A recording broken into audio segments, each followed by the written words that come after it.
Bueno, pueden sentarse y ahí sentaditos les voy a contar qué es lo que estamos haciendo.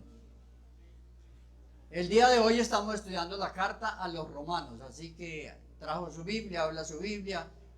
En el culto de las 8 de la mañana vimos el capítulo 1. Vimos el capítulo 1. Estuvimos mirando el saludo del apóstol Pablo a los hermanos en Roma. Dijimos que Pablo no había fundado la iglesia en Roma, ni había ido todavía y quería ir, es lo que les manifiesta. Les presenta a Jesucristo, les presenta el Evangelio, el poder del Evangelio, del cual dice que no se avergüenza. Y luego lo último que vimos fue cómo del versículo 18 al 32 les presenta la problemática que hay en el mundo con el pecado y que la justicia de Dios vino para resolverla. Ese es el propósito de la escritura de la carta a los romanos, porque era una iglesia que necesitaba ser adoctrinada. Nosotros también, porque cuando hicieron estos escritos, se hicieron a determinadas iglesias que estaban en lugares específicos y con necesidades particulares. Hoy para nosotros es una bendición también tener estos escritos y poderlos ver, poderlos estudiar, poder ver el contenido, el mensaje que hay en ellos y cómo puede eso también fortalecer nuestra fe. Amén. Entonces comenzamos la lectura del capítulo 2 y vamos a ver cómo les explico, por ejemplo, qué es un texto y qué es un versículo. Es diferente un versículo a un texto. En algunos determinados casos, un versículo puede ser un texto, pero no siempre un versículo es un texto.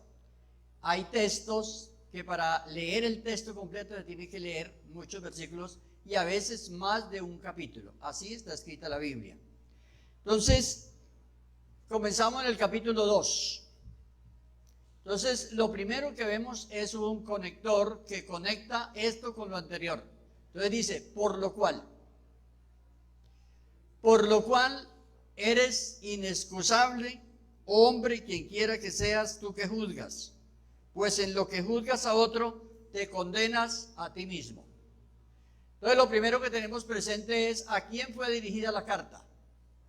La carta fue dirigida a los hermanos en Roma, congregación que estaba conformada por judíos y por gentiles. Entonces vamos a encontrar en este capítulo 2 y en el 3, vamos a encontrar la palabra todos. Entonces, ¿a qué todos se refiere? Yo les decía esta mañana a los hermanos que estoy enseñando esta carta en virtud de que alguien escribió en el programa que pusieron los hermanos, el pastor responde. Entonces hay una hermana que escribió sobre que está estudiando la carta a los romanos, pero no entendía. Creo que ya si me ha escuchado, ya está entendiendo. ¿Cómo se estudia la carta a los romanos? Que es un tratado doctrinal amplísimo, grande, importantísimo, para aprender de dónde nos sacó el Señor y a dónde estamos ahora sirviéndole a Él y cómo debemos vivir. Esa es la carta a los romanos, pero la vamos a ir viendo poco a poco. Entonces, no sé si terminemos hoy, posiblemente no, porque ya faltan 25 minutos para las 12 y posiblemente no terminemos, pero no tengo afán. Seguimos el otro domingo a las 8 de la mañana. ¿Está bien? ¿Sí? Bueno, está bien. Entonces, aquí encontramos, por lo cual eres inexcusable, hombre, quien quiera que sea.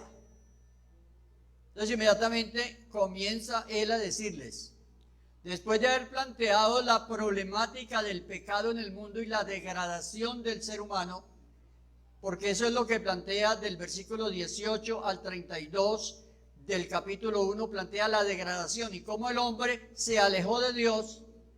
Y en la predicación anterior terminé diciendo que todo comenzó por la idolatría, la egolatría del hombre, porque se envaneció en su razonamiento y eso lo fue degradando a llegar a todos los pecados inmorales en los cuales vive el mundo. Entonces, esto nos enseña una lección, que la restauración del hombre no comienza prohibiéndole a una persona que adultere. Esa persona tiene que conocer a Dios, reconocer a Dios para que él pueda ser restaurado de todos sus demás pecados. Porque los unos son consecuencia de lo otro. Entonces, el problema no es cómo habla usted, cómo se viste usted, cómo anda usted, qué hace usted. El problema es que usted no conoce a Dios. Y hablo con los que no conocen a Dios. O sea, ese es el problema del ser humano, que habiendo conocido a Dios, no le glorificaron ni le reconocieron. Y eso no es un problema de Castilla, es un problema del mundo entero. Todas las culturas están viviendo alejadas de Dios. Y eso trajo como consecuencia, y encontramos allí la primera manifestación de la ira de Dios. Dice, porque la ira de Dios se revela desde el cielo. Y ahí comienza y dice, por cuanto los entregó. Los entregó. Esto es cuando Dios responsabilizó al hombre de sus actos. ¿Quieren vivir sin mí en el mundo? Vivan pues. ¿Pero qué les pasó? Esto y esto y esto. Entonces, el problema del pecado en el mundo no se soluciona con penitencia, ni con esto, ni con lo otro. Comienza conociendo y reconociendo a Dios. Cuando la persona reconozca a Dios como su creador, como su redentor. Porque el ser humano vive en una altivez de corazón, en un envanecimiento. Entonces se pasa la vida tratando de conseguir cosas que le gustan. Y le coge la noche, llega al final de la vida y ni consiguió muchas cosas y perdió el tiempo de estar aquí. Y el tiempo que Dios le dio para vivir aquí es para que se prepare para la eternidad. No estamos aquí por casualidad. Estamos aquí porque Dios tiene un propósito. Y mediante ese propósito Dios le ha dado una oportunidad a toda persona. Y si usted vino a esta escuela dominical o usted escucha en algún lugar esta predicación, esta es tu oportunidad de que usted reconozca a Dios. Nos bajemos de esa nube en la que andamos tratando de conseguir felicidad en este mundo, tratando de conseguir dinero, tratando de alcanzar cosas para tratar de vivir mejor. Eso es imposible. Los más ricos de este mundo tienen más miedo que nosotros. Los países ricos y los países viven muertos de miedo, por eso hacen bombas inmensas para tratar de escudarse o de acabar con los demás porque tienen miedo. Los únicos que no tienen temor de malas noticias son los que andan con Dios, son los que le sirven a Dios. Gloria a Dios. Entonces, bueno, les hablaba del final del capítulo 1, donde se ve esa degradación de Dios. Entonces la gente se pregunta, ¿por qué hay tanta maldad en el mundo? Y algunos han llegado a cuestionar a Dios, otros a negar a Dios y decir, ¿dónde está Dios? ¿Existe Dios? ¿Por qué tanta maldad? No, la maldad no es culpa de Dios. El pecado, eso es un problema de la naturaleza de los seres humanos. Si quitaran toda la gente del mundo, el mundo sería un paraíso. Pero el problema es la gente que no obedece a Dios. Ese es el problema. Por eso nos da miedo ir por una calle. Por eso nos da miedo ir por allí. Porque le tiene miedo a la misma gente. Gente que fue hecha a la imagen de Dios, pero que la perdió porque cayó en una degradación del pecado. Gloria a Dios. Entonces lo que la gente necesita es ser restaurada. Y todo comienza con conocer al Señor. Bueno, entonces el capítulo 1 plantea el problema. Ese es el problema. El problema que hay en el mundo. Y eso no se va a solucionar con más leyes en los códigos. Y no se va a solucionar con más policía, ni con más ejército, ni con más armas. Eso se va a solucionar si el ser humano se arrepiente y reconoce al Señor. Y ese es el mensaje que el mundo necesita oír hoy. Desde el presidente, desde los presidentes de los países hasta el que vive en los suburbios de las ciudades, todos necesitan oír ese mensaje. Hay que postrarse delante de Dios, hay que pedir perdón, hay que reconciliarse con Dios. Alabanzas a Jesús. Volvemos a la carta de los Romanos, el capítulo 2, donde les explicaba el por qué esta expresión por lo cual. Este es un conector, es una conclusión parcial de lo que se está diciendo. Y está diciendo, ni los judíos ni los gentiles tienen excusa. Esa era la población de la congregación de Roma. Allá en Roma había una congregación a la cual se está dirigiendo la carta y se les dice, no tienen excusa, ninguno. Ninguno puede decir, ninguno puede juzgar al otro. Tú que juzgas, en lo que juzgas a los demás te condenas a ti mismo. Ahí estaban los judíos. Y seguramente los judíos decían, bueno, no, es que la ley dice. Sí, pero la ley que decía para los otros, decía para ellos mismos. Y en lo que ellos juzgaban a los demás, ellos también eran juzgados. Entonces no había solución. No había solución. Hay una problemática grande de pecado en el mundo y no había solución. Porque los unos juzgaban a los otros, pero no se encontraba una salida. Entonces, ¿qué se necesita? Y todo este capítulo 2, usted lo va a estudiar, y esta es una orientación para quienes están estudiando esta carta a los romanos. Va a encontrar esa confrontación que hay entre la ley y el juicio de Dios. Y va a encontrar una explicación completa de cómo será el juicio de Dios, hasta el juicio final que Dios va a hacer. Y entonces dice, los que sin ley pecaron, sin ley perecerán. Los que tienen ley y pecan, por la ley serán juzgados. Y aquellos que no tienen ley, son ley para sí mismos. ¿Por qué? Porque toda persona conoce a Dios. Toda persona tiene capacidad de conocer a Dios. Que no lo reconozca es otra cosa. Por eso el Salmo 100, el verso 3 dice, reconoced que Jehová es Dios.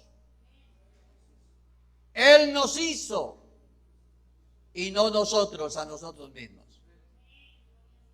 O sea, hay que reconocer que no somos robots, es que no hemos inventado por alguien que lo hizo usted. Es Dios quien te ha dado la vida. Es Dios quien nos permitió existir. Es Dios quien nos creó. Gloria a Dios. Entonces, este capítulo 2 y el capítulo 3, usted va a encontrar ese contraste para los que están estudiando la carta. Entonces, cuando comienza el capítulo 3, mire lo que dice.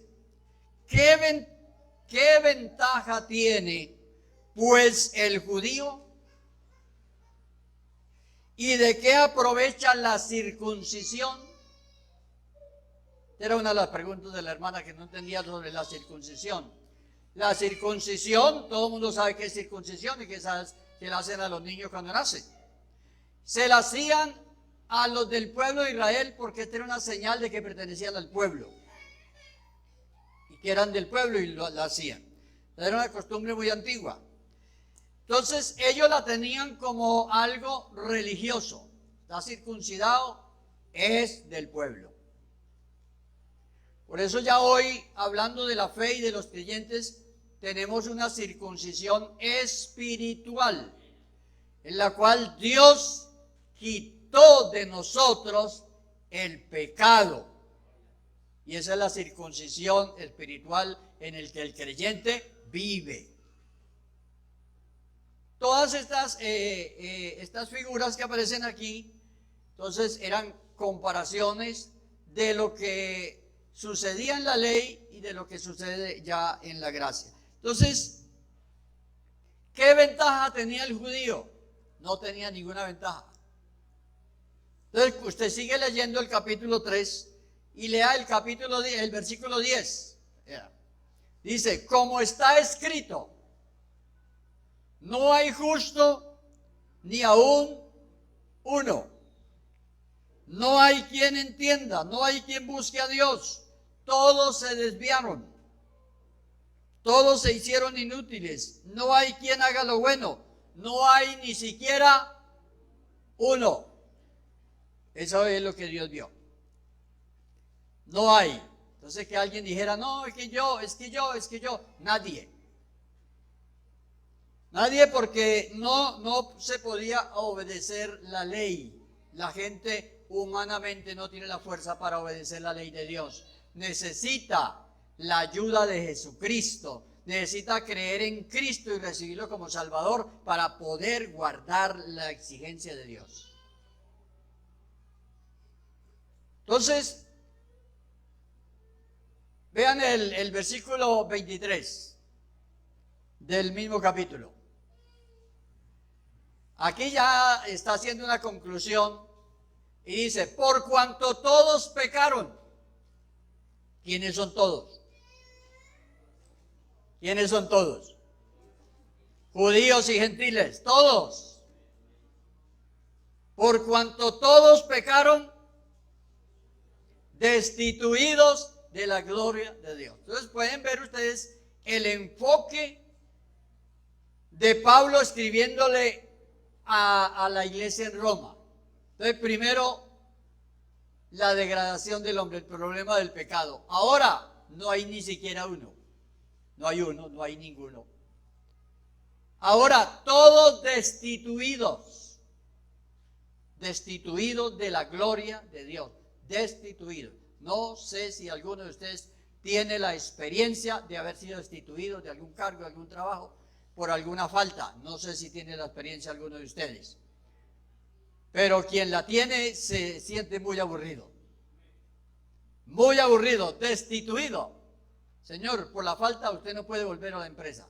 Por favor, recoja las cosas. ¿Cierto?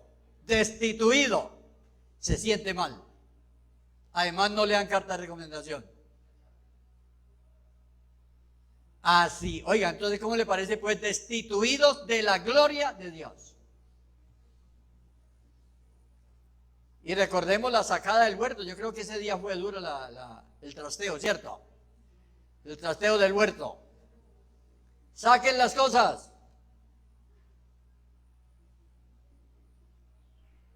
A sacar las cosas del huerto. Y usted y yo nacimos fuera del huerto.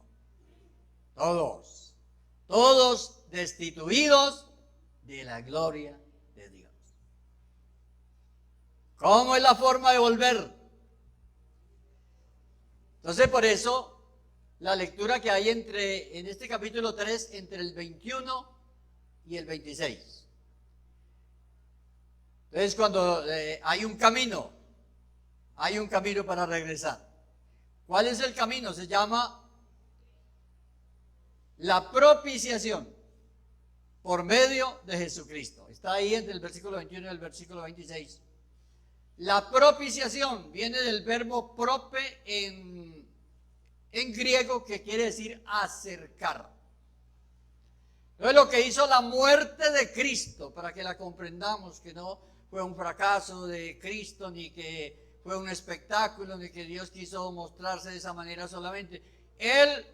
La muerte de Cristo fue para reconciliarnos. Sin la muerte de Cristo no nos podíamos acercar. Porque la justicia de Dios dice no.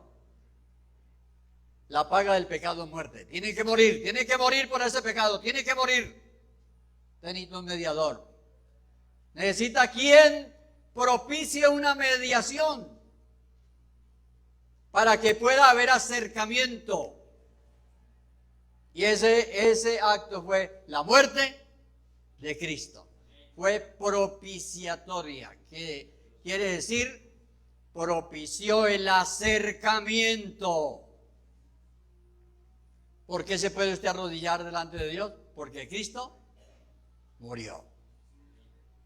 Porque Él pagó, porque hay una propiciación, nos podemos acercar. Dele gloria a Cristo. Dele gloria a Cristo. Alabanzas a Jesús. Entonces ya, amigos, se dan cuenta por qué la iglesia canta. ¿Por qué la iglesia no cesa de alabar, de cantar, de adorar? Porque hay una razón. No es que nos lavaron el cerebro y que nos aprendieron todo esto y que tenemos que estar aquí. Aquí nadie tiene que estar. Aquí venimos porque estamos agradecidos con Dios. Estamos agradecidos con Él, porque Él nos salvó.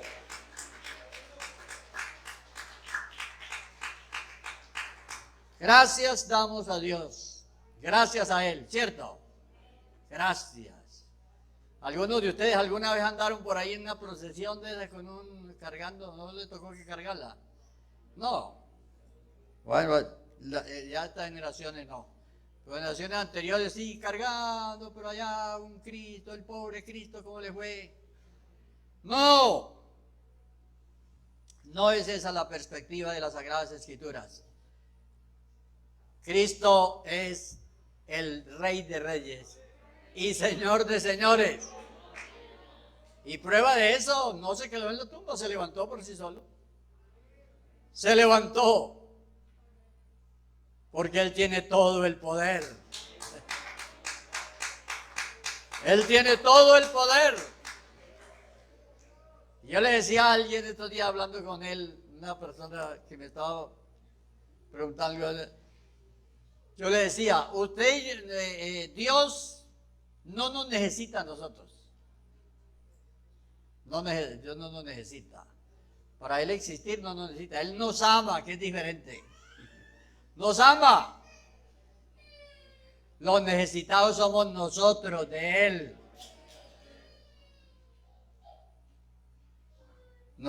Dios nos ama. Y todo lo que ha hecho es porque nos ama. Los necesitados, los que debemos reconocer la necesidad de salvación, de esa reconciliación con Él y esa restauración, somos nosotros los que debemos reconocer eso y acercarnos a Él.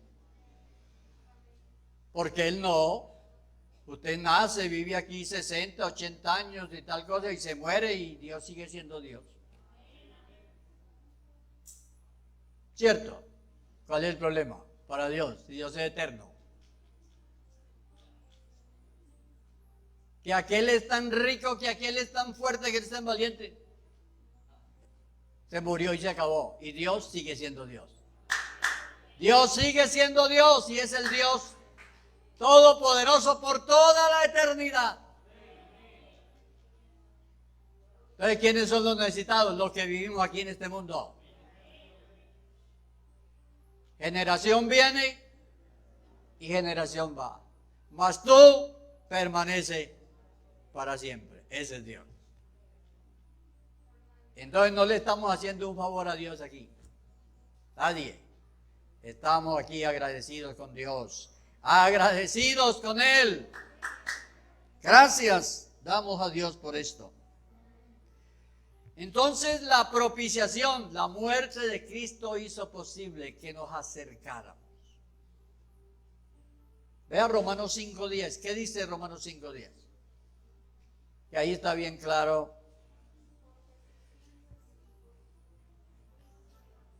Y ahí ya habla de la reconciliación. Y lo he dicho en otras oportunidades cuando predico sobre esto. no una conciliación como las que hacen en la inspección o en la... ¿Dónde hacen eso también? En las casas de justicia, una conciliación porque los dos son culpables. Entonces usted, ¿cuánto pide usted? ¿Cuánto reconoce usted? Tal cosa. Con Dios no es así. Es una reconciliación. Porque Él no es culpable, somos nosotros. Y en la reconciliación se produce una restitución. Entonces Dios nos restituye al lugar. Nos restituye por su gracia. Entonces dice, sí, páselo a la oficina, páselo que quiero hablar con él. Eso es más o menos un símil de lo que estoy diciendo. Si usted llega y dice, no, hoy no lo pueden atender. Hoy no lo pueden atender, ¿no? El patrón no lo quiere atender y no lo va a atender. No vuelva que no lo va a atender. ¿Cómo dice Dios? Sí, páselo. Páselo que quiero hablar con él. ¿Qué pasó? Le dio la oportunidad de que entre a la oficina y hable con él y se siente y les ponga. Ya le dio una silla donde se siente, lo restituyó a un nivel para poder hablar con él. Solo hecho de escucharlo le dio un lugar. ¿A cuántos Dios les ha dado ese lugar de poder hablar con él? ¡Gloria a Dios! Alabanzas a Él, dele gloria a Dios. Entonces vea la riqueza que hay en estas cartas, ¿cierto? Hay una riqueza inmensa de todo lo que Dios ha hecho por nosotros. Entonces, este capítulo sobre todo va usted a encontrar eso hasta el final. De que en la población que había en Roma eran judíos y gentiles. Y estos es a los que se refiere todos destituidos de la gloria de Dios. Ahí estábamos todos. Hoy nosotros somos iglesia. Y somos iglesia por la gracia de Dios. Somos la iglesia. Somos iglesia del Señor. Restituidos, adoptados, redimidos. Todo esto ha pasado en nuestra vida. Y hoy tenemos ese derecho, que es lo que en esta carta les quiero mostrar. No se pierdan las próximas explicaciones, estén pendientes. Si usted conoce esta carta, puede conocer mucho sobre todo lo que ha pasado en su vida espiritual y en lo que tiene que seguir pasando por toda su vida, porque aquí está la conducta cristiana, está la adoración, está el culto racional, están los deberes sociales, todo eso hay en esta carta, y es una buena carta para que podamos nosotros ver como en un espejo, ver nuestra vida cristiana y mejorar muchas cosas y ver que realmente lo que Dios ha hecho es muy grande. El hermano Eliseo Duarte llamaba una de las formas que él llamaba esta carta, porque él predicó muchísimo Romanos, muchísimo. Y él lo llamaba el Evangelio de los Salvos. Era una de las formas que él lo llamaba, el Evangelio de los Salvos. Es como explicarle a usted cómo lo salvó el Señor, para que usted lo reconozca y diga, esto tan grande, hombre, esto tan grande que Dios ha hecho con nosotros. Alabanzas. Entonces van a tener presente cómo comienza el capítulo 2. Nadie tiene excusas, ¿cierto? Y el que juzga a otro en lo que juzga, se juzga a sí mismo. Y ese es el problema. Ese es el problema desde el principio, ¿no? El uno, este fue el culpable, el otro, y nadie reconoce su propia culpa. Nadie reconoce. Y todos destituidos de la gloria de Dios.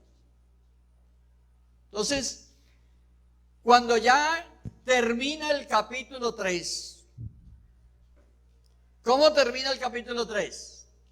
Haciendo una contraste, dice, luego por la fe invalidamos la ley? En ninguna manera, sino que confirmamos la ley. Entonces la ley de Dios es buena.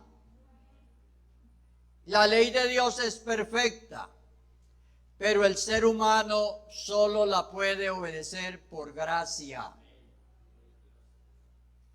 Y la gracia y la verdad vinieron, ¿cómo dice? ¿Cómo dice la Biblia? Juan 1, 17. La gracia y la verdad vinieron por Jesucristo. Hay que recibir a Jesucristo, la gracia que Él nos da para obedecerle al Señor y así ser justificados. Si comienza por el otro lado, no le da. Y por eso a los judíos no les ha dado todavía. No les ha dado. Y no les va a dar hasta que Cristo regrese por segunda vez en su venida y lo tengan que reconocer y decir, este es el que crucificamos. Hasta que no reciban al Señor y lo reconozcan y todo, no les va a dar la cuenta. Porque es un perdedero de tiempo la persona tratar por sí mismo, en su religión, en sus penitencias, en esto, en leyes, en todo esto, tratar de agradar a Dios. Hay que recibir a Jesucristo porque Él es nuestro Salvador. El mundo no necesita un código, necesita un Salvador. Dele gloria a Dios. Alabanzas a Jesús. Bueno, y entonces creo que ya entendimos más o menos el planteamiento del capítulo 1, 2 y 3, donde nos deja una gran lección. ¿Cuál lección nos deja? Para la misión evangelística, tanto al que está siendo evangelizado, le deja la lección. El problema es grave. El problema es grave. El problema es que estoy destituido de la gloria de Dios. El problema es que tengo que creer en Cristo para ser restaurado. Y al evangelista le deja la lección. La ley es necesaria, porque por la ley viene el conocimiento del pecado, pero no el perdón. Viene el conocimiento del pecado, pero no el perdón de pecado. Le deja la lección también al evangelista. Hasta que no haya un reconocimiento de la necesidad de perdón, la persona no podrá recibirlo. Entonces, por eso las religiones que tratan, como dijo el Señor, de hacer remiendos en ese vestido, ¿no? Poner lo nuevo y lo viejo y tal, y hacerle a esto, y tratar de hacer un vestido para que la cosa se vea bien, pierden el tiempo.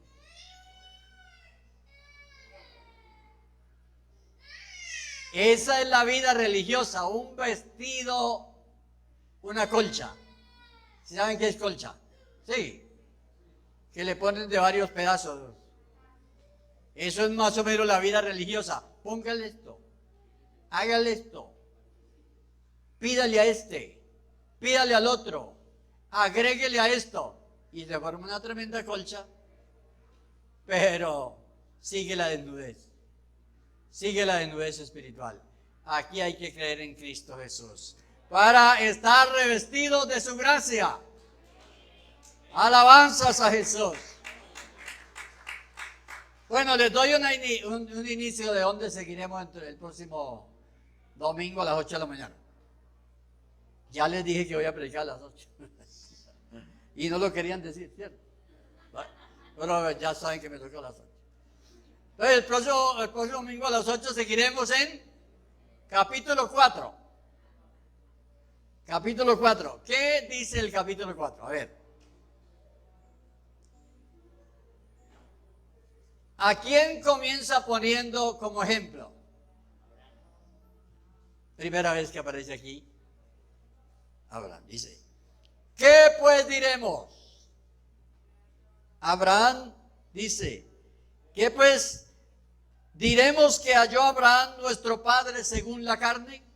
Y aquí ya comienza una explicación muy amplia de lo que fue el pueblo de Israel, la ley, todo esto. ¿Qué fue lo que Dios hizo con Abraham? Abraham era un inconverso cuando Dios lo llamó.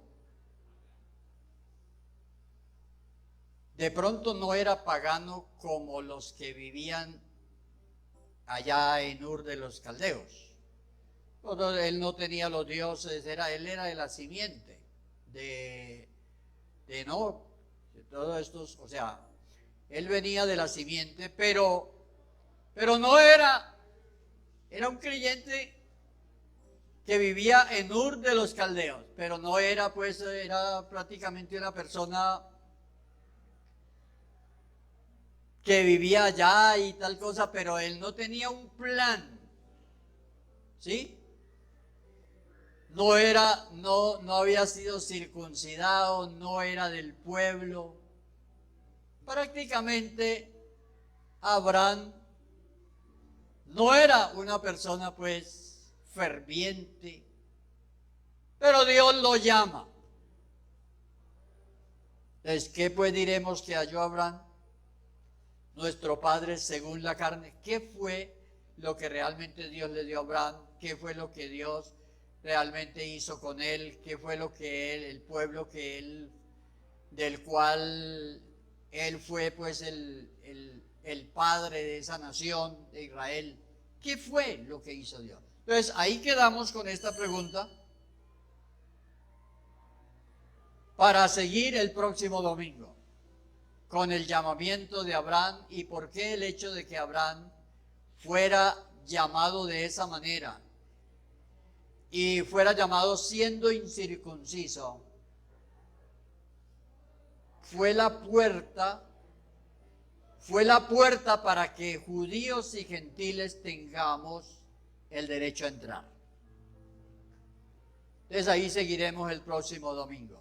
¿Pero les parece bonito todo esto que Dios ha hecho? A mí me parece bonito, yo me deleito en todo esto, lo bonito que Dios ha trabajado, todo el trabajo que Dios ha hecho a nuestro favor. Dele gloria a Dios. Dele gloria a Dios. Póngase de pie porque si hablamos más, usted le va a olvidar lo que diga. La pedagogía dice tantos minutos y si va a hablar de cosas, dígale máximo 5, mínimo 3. Porque lo demás se lo olvida. Entonces no se dejen olvidar. Hasta aquí hemos estudiado el problema del pecado, la gente destituida de la gloria de Dios, y ahora vamos a comenzar a mirar qué papel cumple la fe. ¿Qué papel cumple la fe en todo esto de la salvación? Para luego después hablar de la justificación, para luego después hablar de la muerte al pecado, para luego después hablar de la muerte de la ley, para luego después hablar de una vida victoriosa en Cristo, para luego hablar de la soberanía de Dios en la salvación, para luego hablar ya de la vida de adoración y luego por último ver los deberes que tenemos como creyentes. Ese es el contenido de la carta a los romanos. Ya me la aprendí, ¿cierto? Gloria a Dios. Tantos años estudiando esto. Ya me lo sé y yo quiero que ustedes lo aprendan también. La panorámica. Dele gloria a Dios, sí. Oremos al Señor. Démosle gracias a Él, démosle gracias.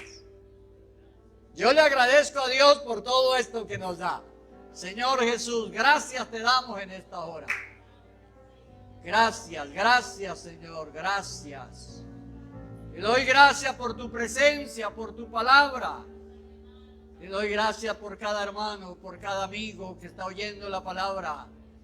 Y que su Espíritu Santo, Señor, aplique esta palabra a los corazones y nos dé, Señor, nos dé esa iluminación y nos dé esa sabiduría para vivir en obediencia. Gracias, Señor, gracias por toda esta obra de la salvación que tú has realizado. Amén, amén, amén.